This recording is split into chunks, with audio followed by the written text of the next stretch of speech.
about the daily routine of localization. It usually starts with exporting strings of text, emailing vendors, waiting for replies, and then manually importing everything back into the system. Every one of those handoffs creates a delay. In a typical company, those pauses add up to 3 to 5 days of wasted time, simply waiting for files to move from one person to another. Most teams think they are managing a translation workflow. In reality, they are managing a broken data pipeline, and human workers are just there to patch the gaps. When you have weekly product updates and tens of thousands of words to manage, that manual model starts to buckle. It needs a structural fix. The problem is that our tools don't talk to each other. A modern company might have a translation manager, a machine translation engine, and a quality checker, but they all run in total isolation. Because these systems are disconnected, the same sentence can end up being translated differently depending on which isolated tool or person happened to touch it that day.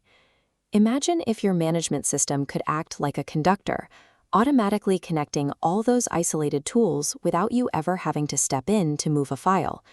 Building that automatic, intelligent connection between your software is the exact definition of AI orchestration. To see how this works, look at Lyft. They operate an app in dozens of languages, and if they relied on manual email handoffs, they would drown in delays. They use an AI orchestrator. Think of it as an invisible traffic cop living inside their translation system, quietly directing the flow of every single word. Integration automatically detects new code and pulls it into the translation hub. The orchestrator instantly routes it. Simple buttons to machine translation, complex copy to humans. Finally, 𝗦𝗁𝗲𝗿𝗁𝗂𝗶𝗶𝗀𝗋 tools review the text, looping approved translations right back into the app's code. By replacing human triggers with an automated set of rules, the biggest bottlenecks in the process simply disappear. Because of this pipeline, Lyft processes roughly 99% of its user-facing text through this automated flow. And instead of waiting days, the vast majority of those translations are finished and published in under 30 minutes. To the person holding the phone, this speed is invisible. They just open their app and see a perfectly localized interface. When turnaround times drop to 30 minutes, an update written at headquarters in the morning can be live in 20 different countries before lunch. You might be wondering, if 99% of the text is moving automatically, what is left for the humans to do? The answer lies in the most difficult work. Roughly 5% of translations will fail in automated check, or they'll be too complex for a machine to handle. These are the moments that require a person's touch. Think of local slang, high-risk legal disclaimers, or specific brand voices.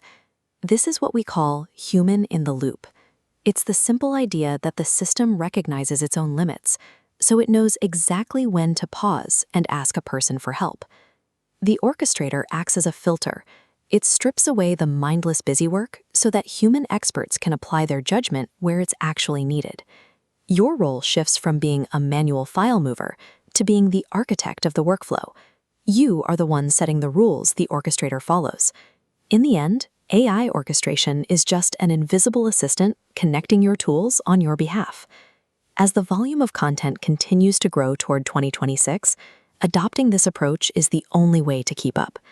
When systems handle the pipelines, localization professionals are finally free to stop moving files and start driving global strategy.